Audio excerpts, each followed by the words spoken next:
Nosso personagem dessa noite é uma mulher moabita chamada Ruth. Talvez você já tenha ouvido falar da sua história ou já tenha visto trechos do livro de Ruth em casamentos, em algumas mensagens de matrimônio, noivado. Mas hoje a gente vai olhar para a história de Ruth vendo essa mulher como um exemplo de fidelidade a Deus. E quando nós olhamos para a história de Ruth, nós vemos alguns elementos que são estranhos à nossa cultura. Vemos algumas palavras que na nossa geração, no nosso tempo, têm sido palavras cada vez mais esquecidas ou têm caído em desuso. Palavras como fidelidade, compromisso, lealdade, confiança. Isso não faz mais parte do nosso tempo.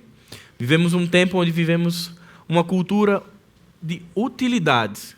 Eu tenho compromisso ou eu tenho responsabilidade com algo ou com alguém, até enquanto ele me for útil.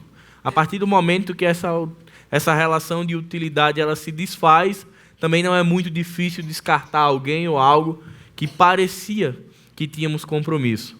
Então, muitas vezes, até a gente entende um pouco dessas palavras, mas se entende conceitualmente. A gente consegue teorizar, consegue conceituar palavras como compromisso, como fidelidade, como lealdade, mas a prática é um convite desafiador. E é isso que a história de Ruth nos propõe nessa noite. Refletirmos a partir da história de uma mulher estrangeira ao povo de Deus, uma mulher moabita, mas que estabelece com a sua sogra uma relação de fidelidade, de lealdade, de compromisso em cuidar desta mulher e de se relacionar com ela. E de vermos de maneira prática o que de fato é ser fiel. Ser fiel tanto a Deus como ser fiel ao próximo. Muitas vezes é muito simples a gente verbalizar que somos fiéis, mas a nossa prática diária, o nosso domingo a domingo, muitas vezes não reflete aquilo que nós confessamos com a nossa boca.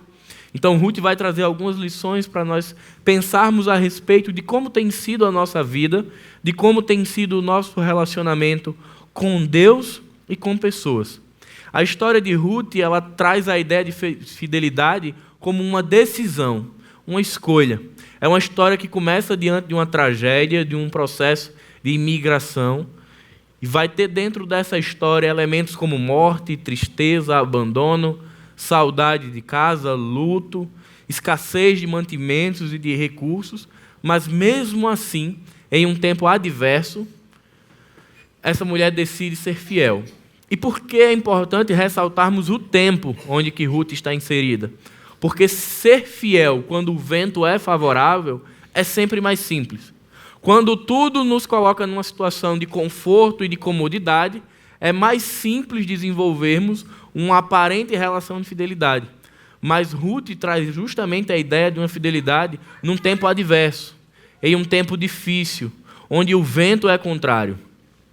A nossa geração, se a gente parar para olhar, é uma geração corrupta, marcada por mentiras, por discórdias, descompromissos, traições.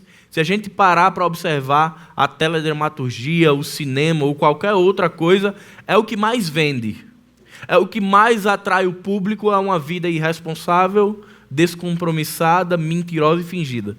Arrasta multidões. As maiores bilheterias são os filmes mais mentirosos possíveis. Mas a gente às vezes não percebe como essa mensagem, que é às vezes muito subliminar, como ela nos atrai. Como muitas vezes o jornal, com as reportagens mais escandalosas e absurdas possíveis, como isso nos amarra. Porque essa é a nossa cultura. E nós não estamos fora da cultura, nós fazemos parte dela.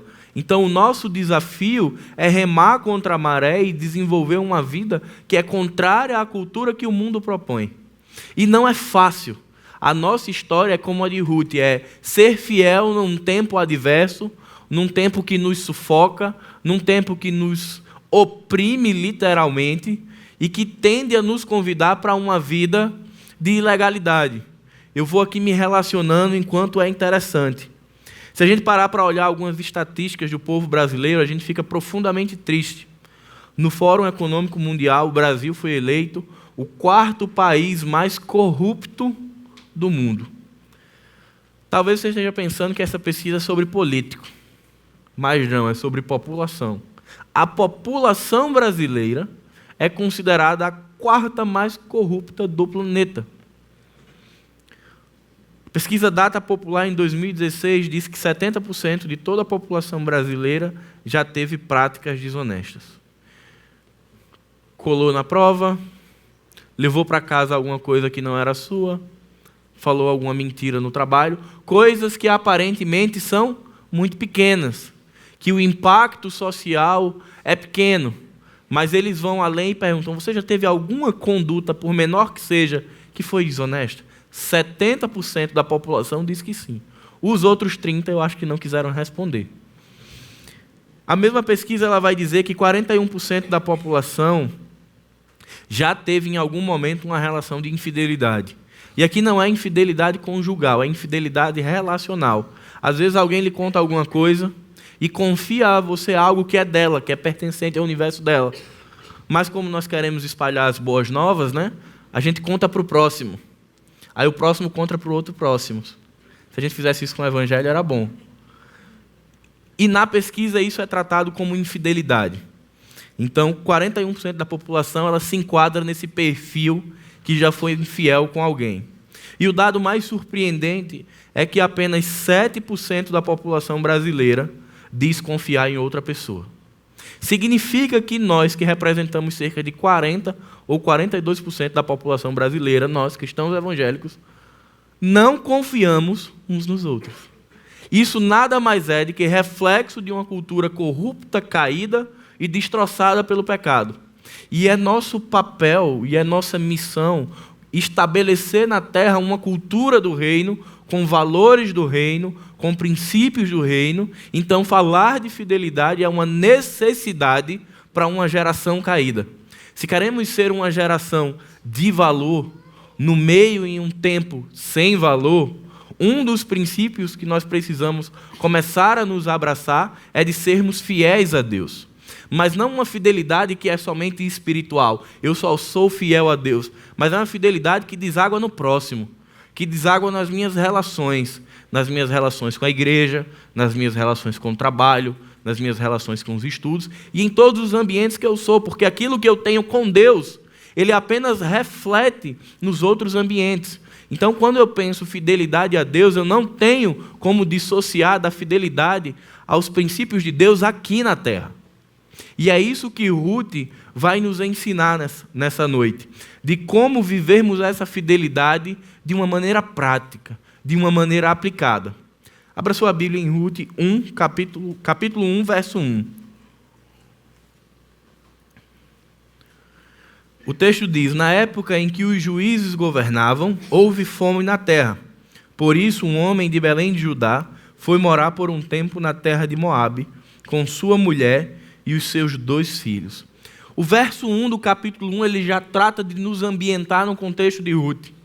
Nós que somos nordestinos, que talvez já tenhamos morado no interior, ou que tenhamos alguém que mora no interior e sabe o que é seca, e sabe o que é viver um período de escassez de chuva e as consequências que isso traz para a nossa vida, vai poder entender muito bem o que esse texto quer dizer. A terra de Judá estava sendo arrasada por um tempo de seca, nesse período de transição, de saída dos juízes. E era natural que o povo buscasse uma outra terra para viver e para buscar uma nova realidade de vida. Enfim, é isso que acontece. As pessoas saem do seu lar, do seu conforto, são obrigadas pela dura realidade a imigrar e buscar uma nova terra. E é exatamente isso que acontece com a família de Elimeleque. Elimeleque e sua esposa Noemi, junto com seus 2 filhos, eles saem da terra de Judá e vão até a terra de Moabe, estabelecer ali um novo tempo para a sua família, uma nova relação, uma nova perspectiva. E aí começam os perigos.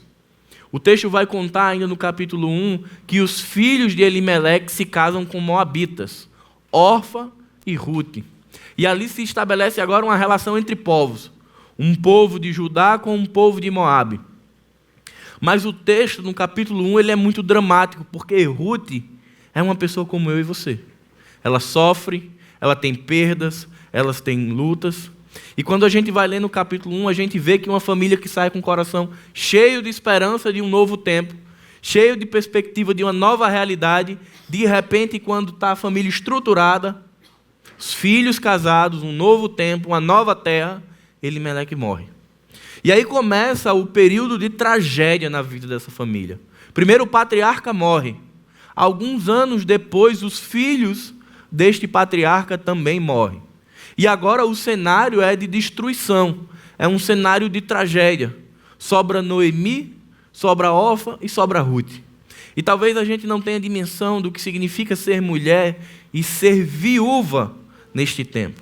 Significava você estar desolado, você estar sozinho, por mais que Moisés tivesse estabelecido na lei um parêntese que dizia que o povo deveria cuidar das suas viúvas, que quando fosse respigar a terra, colher os milhos, deveria deixar uma parte da colheita para as viúvas. Na prática, era muito diferente.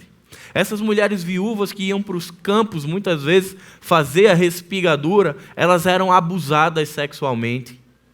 Elas eram humilhadas, elas eram rejeitadas. Então, o contexto de vida de Ruth e de Noemi e de Orfa não era um contexto simples. Era um contexto adverso.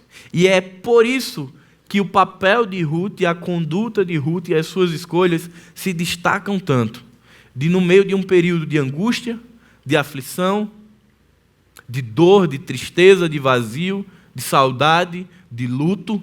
Ou seja, no mesmo contexto que eu e você vivemos, essa mulher decide e ela escolhe ser fiel à sua sogra.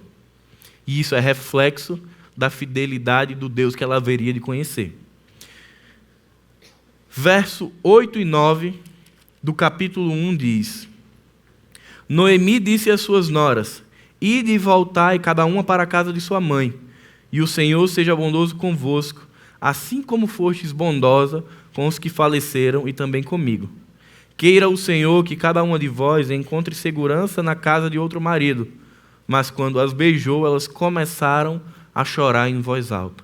Após esse momento de morte e de perda, Noemi fica sabendo que a realidade de Judá tinha mudado.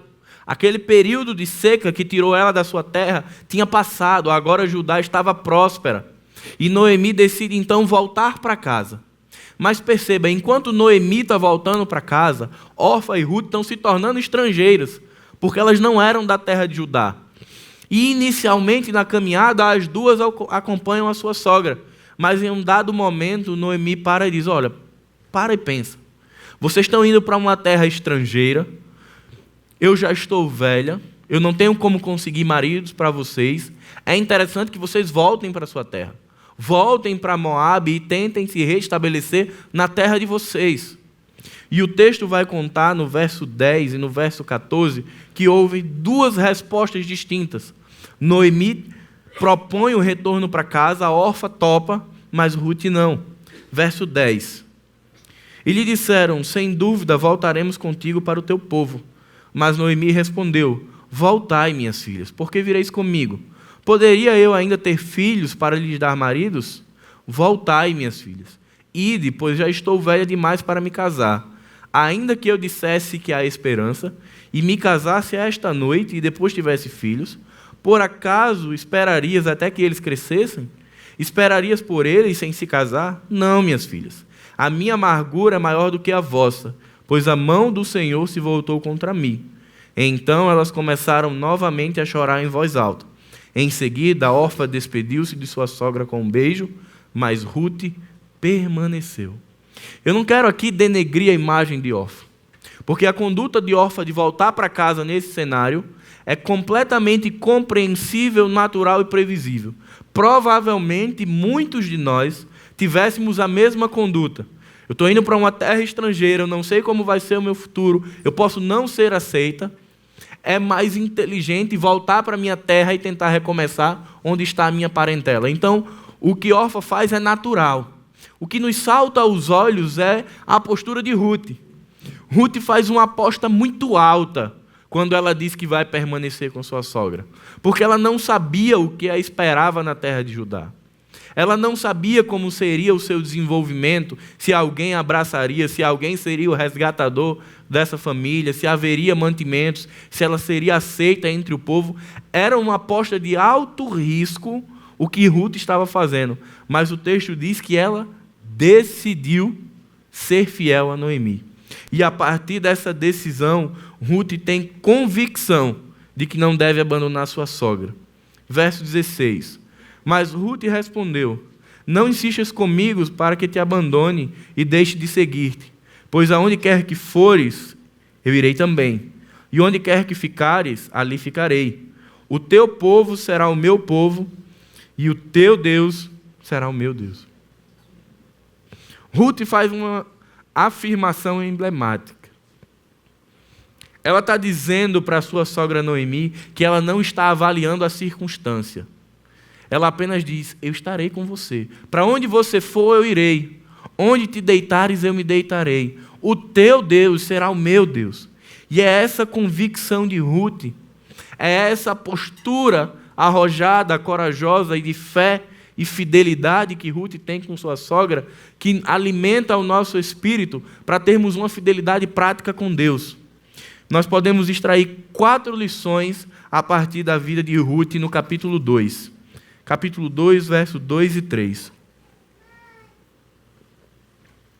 Ruth, a moabita, disse a Noemi: deixa-me ir para recolher espigas no campo de quem permitir. E ela lhe respondeu: vai, minha filha. E ela foi, e chegando ao campo, recolhia as espigas que os ceifeiros deixaram para trás. Por coincidência, aquela parte da plantação pertencia a Boaz, que era da família de Elimeleque. A primeira lição que Ruth nos dá sobre fidelidade é que fidelidade ela amadurece no serviço. As circunstâncias de Ruth não eram favoráveis para que ela decidisse se movimentar. Não eram favoráveis para que ela decidisse servir. Pelo contrário, tudo conspirava para que Ruth fosse para o canto da parede, se lamentar e se queixar de tudo aquilo que ela estava vivendo. E esse seria o mais humano dos comportamentos. No momento de dor, de aflição, de angústia, coração despedaçado, machucado, sangrando, naturalmente nós ficamos inertes à situação. A gente não quer fazer mais nada. Quando está doendo, a gente só quer fazer uma coisa: ficar paradinho, quietinho. Eu estava contando nos outros cultos que eu sou uma pessoa que sou muito manhosa quando estou doente. Não vou fazer a enquete para os homens não passarem vergonha. Quando eu fico doente, às vezes Niele chega em casa, eu já estou enrolado no lençol branco. Já estou vendo o fim do túnel, vendo Jesus me buscar. Basta doer um pouquinho que eu não quero fazer mais nada. Porque quando dói, eu quero ficar quieto. Mas perceba que Ruth, quando dói, quando machuca, quando está doendo, ela chega para a sogra e diz: Noemi, eu quero ir respigar. Eu quero servir. E essa é uma lição muito preciosa da vida de Ruth. Existe um ditado popular que diz: Deus ajuda a quem cedo madruga. Ruth, mesmo num contexto adverso, ela diz: eu preciso fazer alguma coisa para mudar a minha realidade. A fidelidade de Ruth não é uma fidelidade imaginária, não é uma fidelidade romântica, que muitas vezes nos faz pensar que a gente vai sentar e vai aguardar que Deus mova céus e terra ao nosso favor e de repente todas as coisas se resolvam. Pelo contrário, Ruth entende que, mesmo doendo, ela precisa estar em movimento, ela precisa seguir. E essa é uma mensagem, é uma lição muito preciosa da vida de Ruth, porque não só eu, mas nós tendemos a ficar paradinhos e quietinhos quando dói. Mas o Evangelho nos convida para uma proposta de movimento, de relacionamento, de serviço, mesmo quando está doendo. Se a gente parar para ser bem crítico com a nossa vida, e eu vou ser com a minha, e eu peço que você seja com a sua, quando a nossa vida não está bem, tem algumas coisas que a gente para na hora. Alguém aqui já pediu demissão do emprego quando estava triste? Alguém aqui já abandonou o curso da faculdade quando estava triste? Mas alguém aqui já deixou de vir para a igreja porque estava triste? Já deixou de ir para a célula porque estava triste? Já deixou de servir porque estava triste? É interessante como essa inércia e essa paralisação, ela acontece justamente de onde vem o nosso sustento. A gente segura as pontas da dor para ir trabalhar, para ir estudar e para fazer uma série de outras coisas, mas aquilo que é a nossa base, a nossa sustentação, a gente esmorece. Ruth chega e diz: dá para caminhar mesmo doendo. E eu não estou aqui querendo desmerecer a dor de ninguém. O que eu falo é que o Evangelho propõe uma caminhada que ela é sempre em frente, mesmo quando está machucado. Jesus nos chama para uma caminhada de discipulado que não é fácil. Às vezes o nosso coração romantiza o Evangelho. Mas perceba que o convite de Jesus, ele é desafiador. A primeira coisa que Jesus faz é que aquele que quiser viver, deve morrer. O convite de Jesus começa por uma morte para que haja vida. Ele nos convida a sermos co-herdeiros com Cristo das bênçãos celestiais, mas nós precisamos carregar a nossa cruz. O convite de Jesus é para fazer o mesmo caminho que ele fez. E é um caminho que no mundo hoje nós não recebemos uma cruz de madeira, mas recebemos uma opressão que a cultura faz. Recebemos uma opressão que os nossos amigos fazem para nos impor uma cosmovisão. E muitas vezes a gente precisa dizer, eu sou fiel a Deus. E muitas vezes a gente vai se rendendo a isso e vai sendo paralisado e não percebe que a nossa fidelidade é só de boca para fora. Então Ruth nos chama para uma perspectiva de fidelidade que é desafiadora, que entende os desafios que estão lá fora, que entende as limitações que nós temos, que entende que muitas vezes a gente está mal, está doendo, está sofrendo, está machucado, está triste, está aflito, está angustiado, mas Jesus continua dizendo, vamos em frente. Muitas vezes nós caímos na ideia de um evangelho de Papai Noel, que se a gente ficar quietinho, passar sendo o ano todo um bom menino, no final do ano vai vir pela chaminé e as coisas vão ser entregues, um presente. O evangelho não é assim. Ruth poderia ter tido um comportamento passivo. Não, está nas mãos do Senhor de Noemi. Ele proverá. Ele abriu o mar, ele conquistou reinos, ele vai trazer comida. Mas Ruth entende que existe um papel, e nós temos um papel de avançar e de termos uma fidelidade que não é passiva, que não espera que as coisas aconteçam pelo simples fato de sermos cristãos. Muitas vezes nós caímos numa mentira. Não, eu sou cristão, então à medida que eu ando, o mar se abre, as pessoas saem, não fica doente, não tem problema. Foi nessa brincadeira que há 2 anos atrás, alguns cristãos lá na África pegaram um texto bíblico, manipularam e disseram, olha, ainda que a serpente me pique, eu não vou morrer. Foi nessa brincadeira que 16 pessoas morreram. Porque achavam que o evangelho, a proposta do evangelho era, ainda que a serpente me pique, eu não morrerei. Porque distorce, porque a gente romantiza.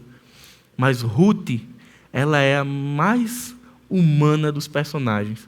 Porque ela sente o que talvez você esteja sentindo hoje à noite. Porque ela passou pelo que talvez cada um de nós já tenhamos passado, que é pela perda e pelo luto. Mas mesmo assim, essa mulher decide ter uma vida de serviço. E isso nos faz refletir sobre que tipo de fidelidade tem sido produzida em nossas vidas.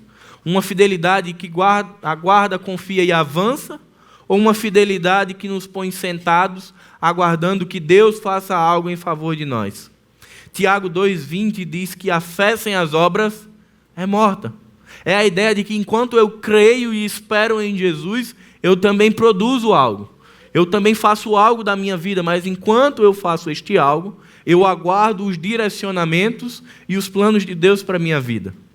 O texto de Êxodo 14, de 10 a 16, para mim é extraordinário.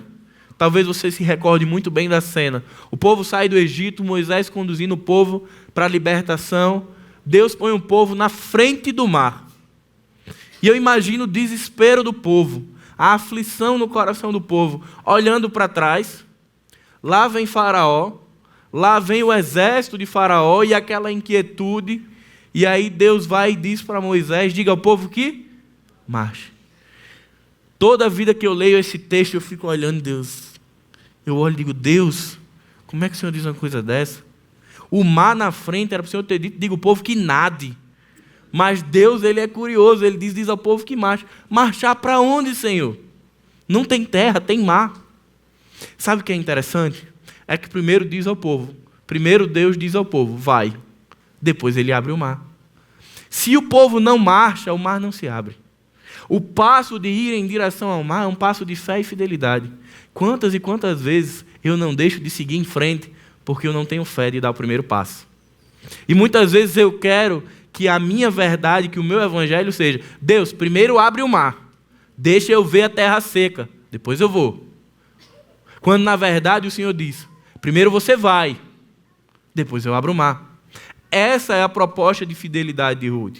Uma fidelidade que é prática, que diz: olha, avança, e enquanto você avança, eu trabalho ao seu favor. Enquanto nós marchamos, enquanto nós vivemos uma vida de discipulado, a presença de Jesus, ela abre portas, remove obstáculos, nos ajuda a superá-los. Mas enquanto eu ando. Mas o evangelho romântico, ele quer o quê? Não, primeiro eu vou olhar se está tudo suave e tranquilo. Quando não tiver mais nenhum problema, aí eu vou. Mas, gente, esse tempo não vai chegar. A Bíblia é muito clara que ela diz que no mundo nós teremos aflições, mas tem de bom ânimo, eu venci o mundo. Essa é a proposta de Jesus. É uma proposta de um evangelho que é vivido num tempo extremamente difícil. A segunda lição é uma fidelidade que permanece confiante enquanto espera. Verso 7. Ela pediu: deixa-me recolher e juntar as espigas que caem entre os feixes atrás dos ceifeiros. Então ela veio e está em pé desde cedo. Só agora descansou um pouco no abrigo. Nesse momento, Boaz já tem chegado no campo. E o texto, nos versículos anteriores, vai dizer que Boaz viu uma mulher estranha, viu uma mulher que ele não conhecia no seu campo.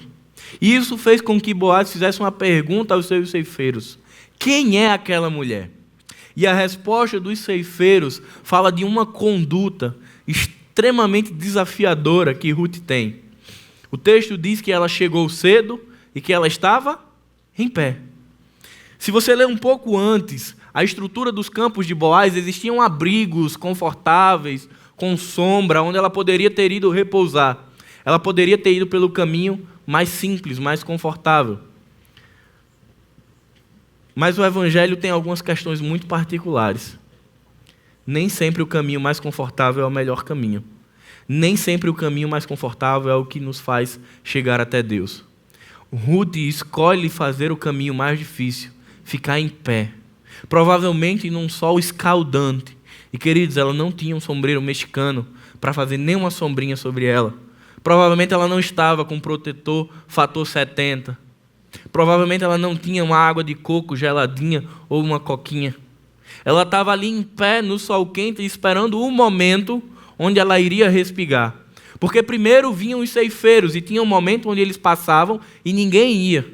Depois que eles terminavam o papel deles, as viúvas entravam no campo e respigavam para si. Então Ruth fica ali em pé, observando e esperando. Quando for o meu momento, eu vou.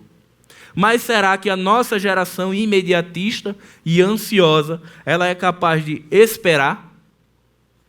Ela é capaz, muitas vezes, de pegar o caminho mais difícil? Quantas e quantas vezes nós não somos tentados diariamente a fazer o caminho mais simples e o caminho mais rápido, o caminho mais confortável? Mas o Evangelho nos chama exatamente para isso, para um caminho que não é o mais rápido, não é o mais fácil, não é o mais simples. É por isso que a palavra diz que a porta é estreita e poucos são os que passam por ela, porque não é o caminho mais simples. A verdade é que talvez você esteja perguntando: mas o que é que tem de especial em permanecer em pé? Ela podia ter ido para a sombra e depois ter ido respigar. Mas pense comigo, se ela tivesse na sombra, distante, talvez Boaz tivesse ido ao campo, tivesse visto a colheita, supervisionado a colheita, tivesse ido embora e não tivesse visto Ruth. Então escolher o caminho mais difícil naquele momento na vida de Ruth significou ter um encontro com aquele que seria o seu resgatador. Talvez se Ruth tivesse tido uma outra postura, o desenrolar da sua história fosse completamente diferente. Mas foi justamente estar disposta a pagar um preço alto, estar exposta ao sol, exposta à chuva, exposta ao vento, que permitiu que Ruth fosse vista por Boaz. Quando permanecemos fiéis a Deus, as coisas não acontecem por acaso. Deus, ele vai se revelando progressivamente ao homem e demonstrando o seu poder e sua presença num relacionamento de fidelidade. Muitas vezes nós não vemos o mover de Deus porque nós não estamos onde deveríamos estar. Muitas vezes Deus dá um direcionamento claríssimo na nossa vida. Você deve ficar aqui, ou ir para ali, ou permanecer aqui, mas nosso coração ansioso, inquieto, ativista, que quer sempre o bastão na nossa mão, a gente diz, não dá, Deus, porque tempo é dinheiro. Eu não posso ficar aqui de bobeira vendo as coisas passarem. E aí a gente perde de desfrutar das bondades de Deus, porque nós não conseguimos permanecer. Ruth nos chama a uma realidade de fidelidade que permanece. Eu não estou falando que isso é simples, porque em alguns momentos a gente está numa bifurcação do Evangelho. Ora a gente quer fazer tudo pela nossa própria força e quer ser ativista e fazer e acontecer. Aí a gente diz, estou demais, eu não estou entregando a Deus. Aí a gente diz, pega Deus, toma agora tudo, agora eu vou sentar e vou agora olhar o Senhor fazer. Então a gente sempre está correndo para extremidades.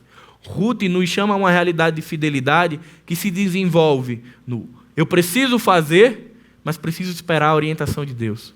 Eu preciso saber o que eu quero, mas eu preciso alinhar com aquilo que Deus quer. E de entender que nós não somos nem ativos, nem passivos no reino de Deus. Nós somos submissos. Mas por que muitas vezes a gente não percebe a orientação de Deus? Por que muitas vezes aquilo que fala ao nosso coração, a gente não consegue perceber? Porque a gente está ocupado demais. É muita coisa na nossa cabeça, é muita preocupação. São 8h20. Talvez daqui a pouco a gente comece a sofrer. Porque a gente lembra que amanhã é segunda. Ó, teve um... Quando vai chegando o domingo, que você olha que o Fantástico está acabando, que você lembra que amanhã é segunda, aí a cabeça começa. É muita coisa, muita coisa, muita coisa. Mas quando chega na quinta, aí os grupos de WhatsApp começam a se movimentar. Chega o primeiro, ihul! Amanhã é sexta-feira. Aí na sexta chegam os gritos de hoje é sexta. Mas aí no sábado e no domingo eu sou crente fiel. Porque eu finjo que meus problemas são de segunda a sexta e agora eu descanso na bondade, e na eternidade, e na majestade, e na soberania de Deus. No fim de semana, porque meus problemas ficaram de segunda a sexta. Mas quando dá o fim do domingo, bate o desespero com a agonia.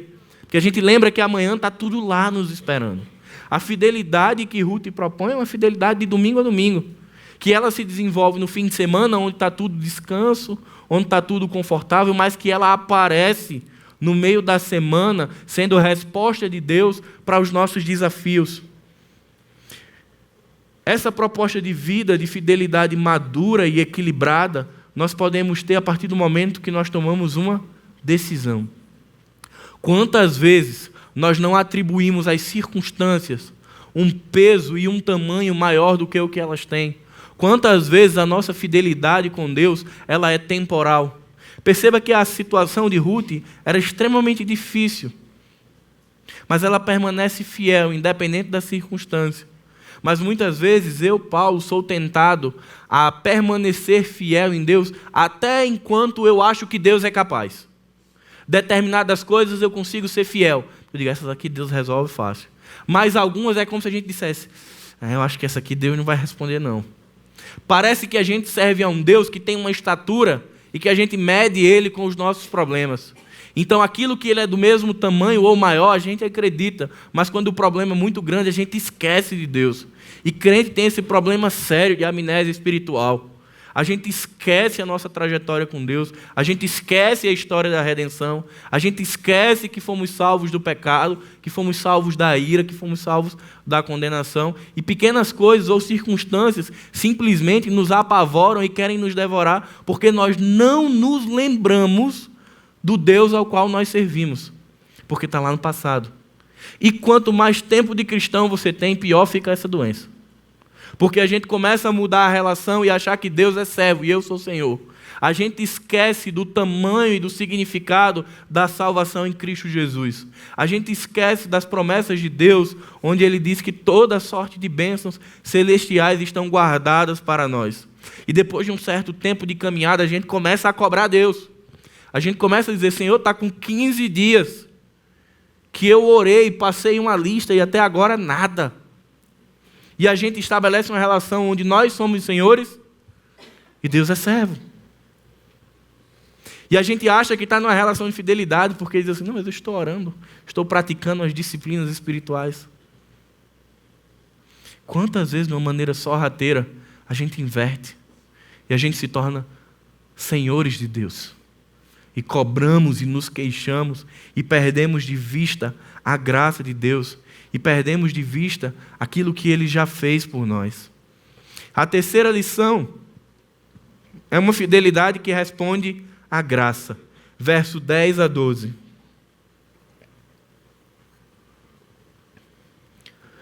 Então ela se inclinou, prostrou-se com o rosto em terra e perguntou: por que achei favor aos teus olhos, para que te importes comigo, uma estrangeira? Ao que lhe respondeu Boaz: contaram-me tudo o que tens feito pela tua sogra, depois da morte de teu marido, como deixaste teu pai e tua mãe e a terra onde nasceste, e vieste para um povo que antes não conhecias. Que o Senhor recompense o que fizeste, que receba grande recompensa do Senhor, Deus de Israel, sob cujas asas viestes buscar abrigo. Boaz se torna o Goel de Ruth, o resgatador. Dentro da cultura existia uma linhagem progressiva daquele que poderia ser o resgatador.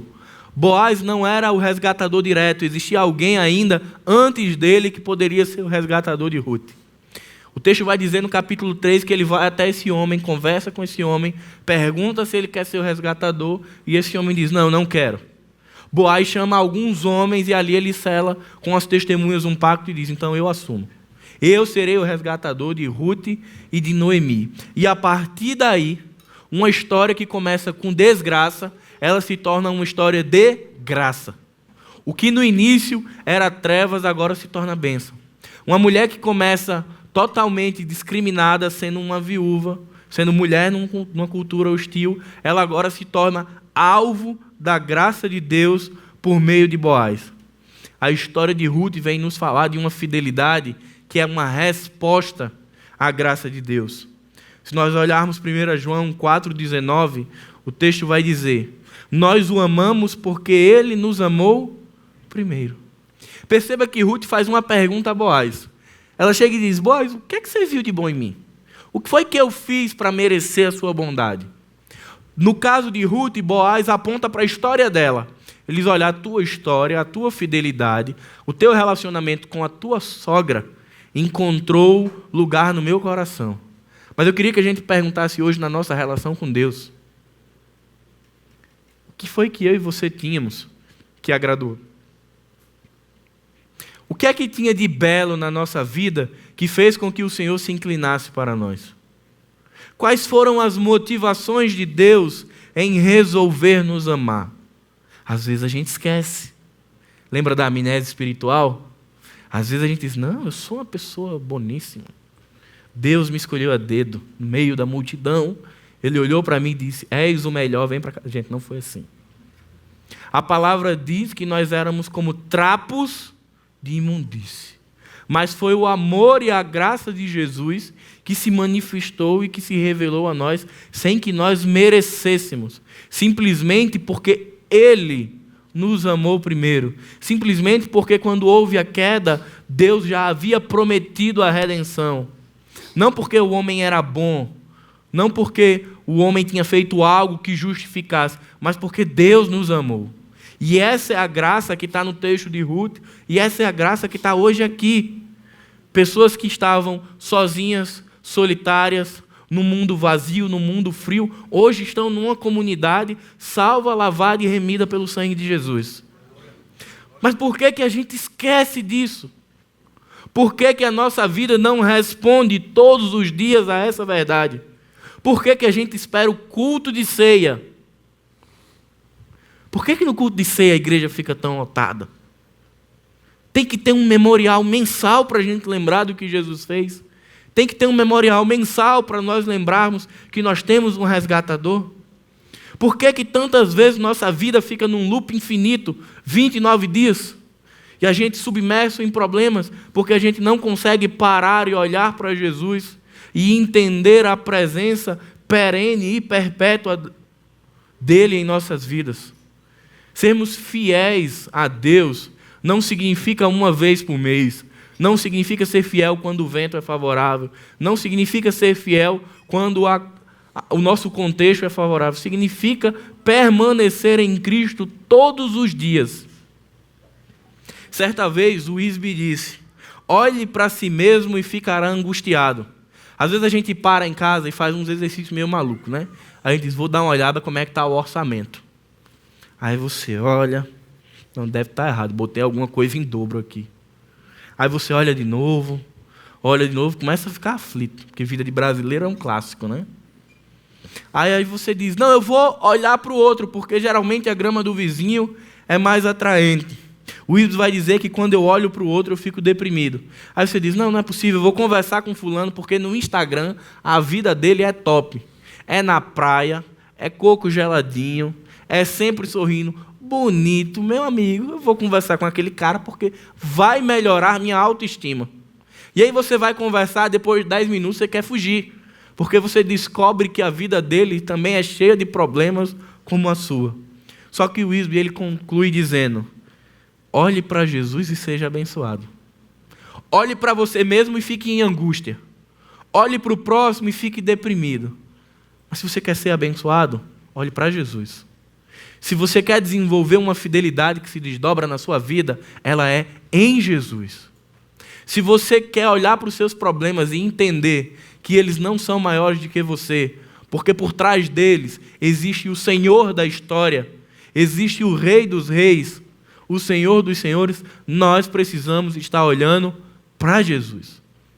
Fidelidade é uma ação prática de olhar para Jesus, de não tirar os olhos de Jesus, de entender que Ele está comigo em todas as situações, de entender que muitas vezes, intencionalmente, Jesus nos bota em algumas situações que a gente sai moído, que a gente sai quebrado, e foi Ele quem nos botou, para que nós fôssemos moldados, para que o nosso caráter fosse forjado à imagem e semelhança de Jesus.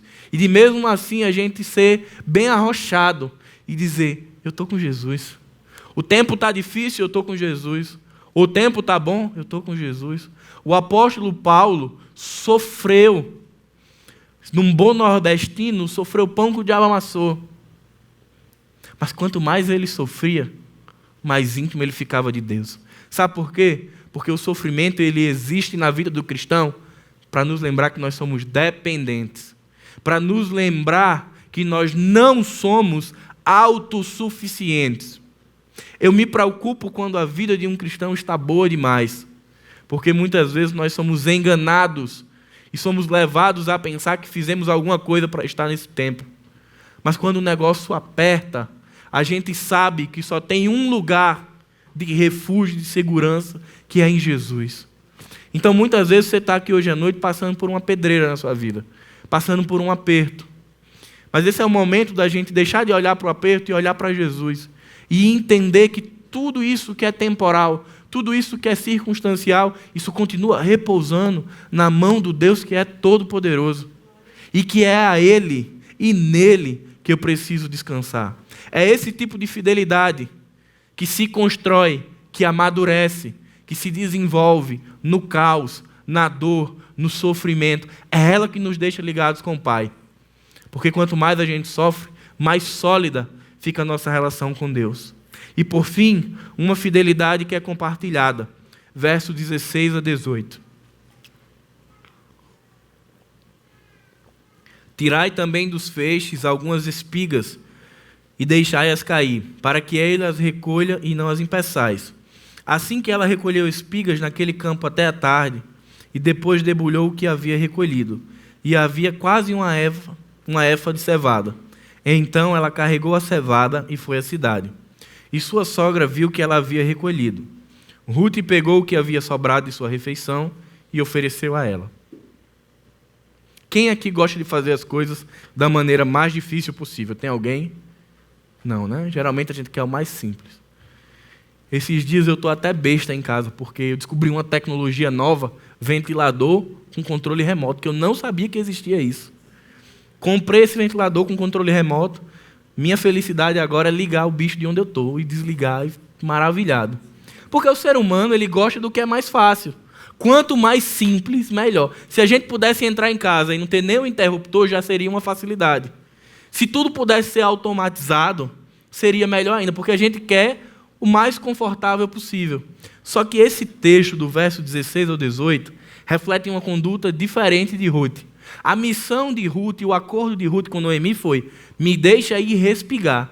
Significa pegar a espiga de milho, botar no cesto, levar para casa e dizer: Ruth, toma que o filho é teu, agora debulha o milho. Que seria um outro trabalho. Mas o texto ele é muito detalhista. Ele diz que Ruth recolheu e ela debulhou.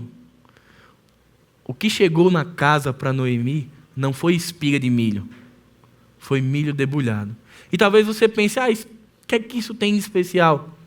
O grande detalhe desse texto é porque fidelidade nos leva a uma vida de piedade, nos leva a uma vida de pensar no outro.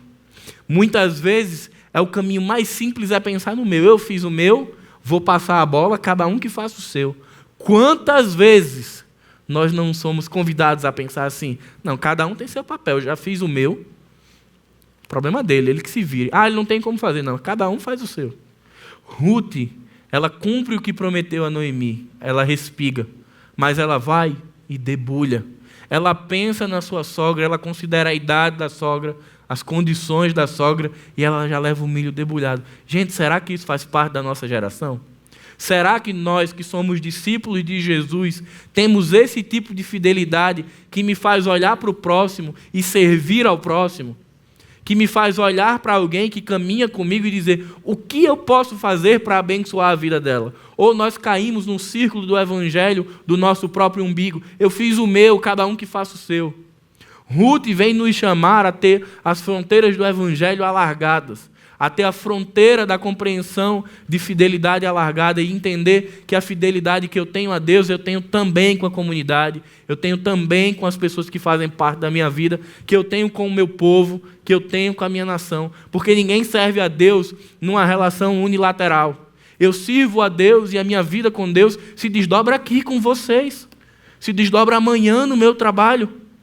E as pessoas veem o meu relacionamento e a minha fidelidade com Deus a partir das minhas ações com elas. Às vezes a gente pensa que a vida cristã ela é só espiritualizada. Então eu vou rasgar minhas vestes e vou chorar e vou fazer orações, mas as pessoas estão lendo a nossa conduta e elas medem e avaliam nossa relação com Deus pela forma com que nós vivemos. A gente olha para Ruth e vê uma mulher que estava saciada, ela tinha comido, voltando com um cesto cheio, mas enquanto ela estava lá sendo abençoada, a cabecinha dela estava lembrando de Noemi. Estava lembrando que alguém estava em casa, sofrida, provavelmente com fome. Não foi uma perspectiva de fidelidade para ela mesma. Foi para ela e foi para Noemi. E eu queria fazer uma pergunta, para que nós refletíssemos sobre nossa caminhada cristã. Como temos honrado aqueles que já caminharam conosco? O texto diz que Ruth, do que ela comeu, ela levou uma porção para Noemi. Ela não tinha prometido isso a Noemi, mas a graça que ela recebeu sobrepujou. A graça que ela recebeu foi dada a Noemi. Quantas vezes parece que a gente está num relacionamento de Deus que só enche a nossa botija, né? Que o azeite de Deus chega, completou, ele diz: opa, parou, completei o meu. Porque aquilo que nós recebemos de Deus não deságua na vida do próximo. Ruth vem para nos chamar a uma responsabilidade de sermos fiéis a Deus, de maneira que aquilo que nós recebemos dele, nós compartilhamos. Aquilo que Deus nos abençoa em todas as esferas da nossa vida, são formas de transbordar a nossa relação com Deus e alcançar pessoas. Ruth não olha só para ela, ela olha para Noemi e ela honra a vida de Noemi. Quantas vezes a gente não já passou por lutas que a gente estava chorando e Deus levantou uma pessoa como resposta que botou para chorar com a gente? Quantas vezes a gente não estava passando por um aperto financeiro e Deus levanta pessoas para caminhar com a gente? Quantas vezes nós não estamos num vazio existencial, espiritual, e Deus coloca pessoas para caminhar com a gente, mas parece que depois que o tempo passa, a gente esquece daquelas pessoas. E eu queria concluir nos chamando a um desafio para essa semana. De que nós honrássemos as pessoas que caminharam conosco, as pessoas que um dia estiveram conosco lá nos campos, sofrendo para respigar com a gente. Pessoas que talvez a gente nem tenha mais um contato visual hoje, mas que foram a resposta de Deus. Que nós possamos ser uma igreja e discípulos que olham para o próximo e que dizem: ele faz parte da minha história. Deus levantou essa pessoa para caminhar comigo. Eu tenho certeza que cada um que está aqui tem alguém na caminhada que um dia abdicou do seu próprio tempo para investir na sua vida e na minha vida. Que em algum momento abriu mão de algo da vida deles para dizer: eu vou chorar com você, eu vou sofrer com você, eu vou caminhar com você. O nosso desafio é que nessa semana a gente honre e aqueça o coração dessas pessoas dizendo: eu estou no tempo da bonança, mas eu não me esqueci. Você é a Noemi que Deus botou no meu caminho. É a pessoa que me acolheu quando eu era estrangeira. É a pessoa que me abençoou quando eu era estrangeira. Foi a pessoa que me recebeu em casa. E Ruth foi fiel a Noemi. Que a gente possa entender que fidelidade não é um elemento exclusivamente espiritual, mas ele se desenvolve nos relacionamentos. Que a gente possa, através de uma ligação, um encontro, um WhatsApp, eu não sei, a ferramenta que você vai usar, mas que a gente possa lembrar dessas pessoas e dizer: olha, obrigado, obrigado, você foi resposta de Deus. Quando eu pensei que eu estava só, Deus me aqueceu com a sua presença. Quando eu pensei que eu ia desmoronar, que eu ia cair, Deus me pegou pela sua mão, pela sua. Eu tenho certeza que o coração dessas pessoas vai ser inundado de amor. E elas vão lembrar que toda a caminhada do Evangelho vale a pena.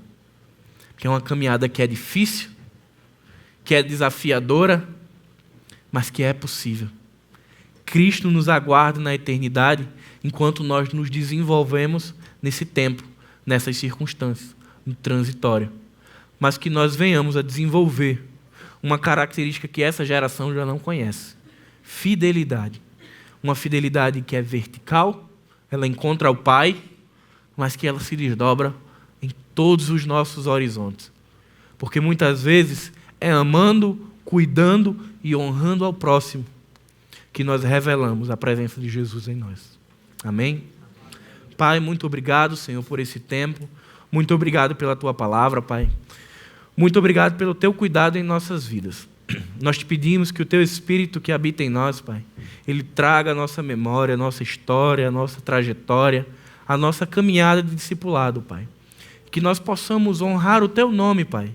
E a partir da nossa fidelidade contigo, nós possamos honrar as pessoas que o Senhor colocou em nossas vidas. Nós somos felizes, Pai, porque servimos a um Deus que a sua misericórdia dura para sempre. Sabemos que nós somos falhos. Às vezes nossa misericórdia é esquecida, não é lembrada, mas nos ajuda, Pai.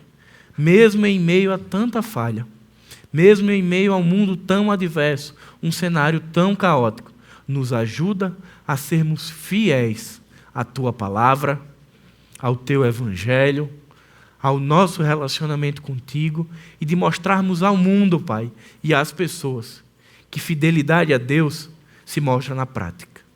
É em nome do Teu Filho que nós te oramos. Amém.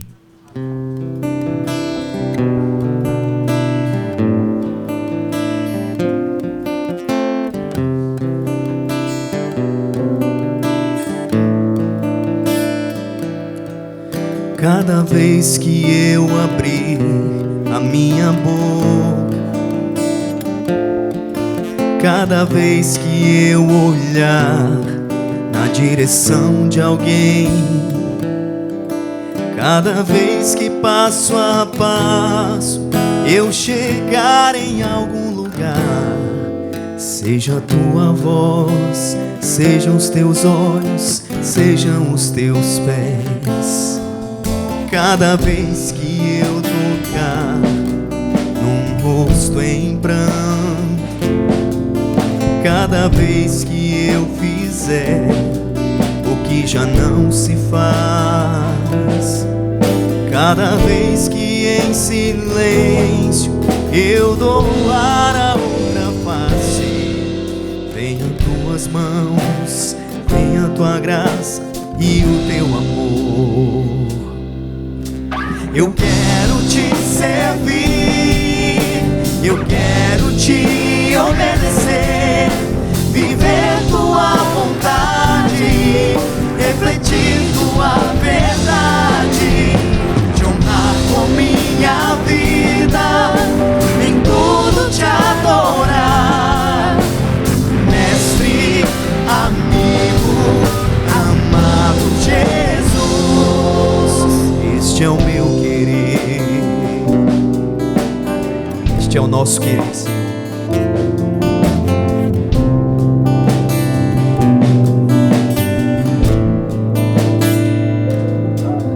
Cada vez que eu tocar num ombro amigo, cada vez que eu fizer o que já não se faz, cada vez que em silêncio eu doar a outra face, serei tuas mãos, vem a tua graça e o teu amor. Eu quero te servir, Senhor, eu quero te servir, eu quero te obedecer, viver tua vontade, refletir tua verdade, te honrar com minha vida, em tudo te adorar.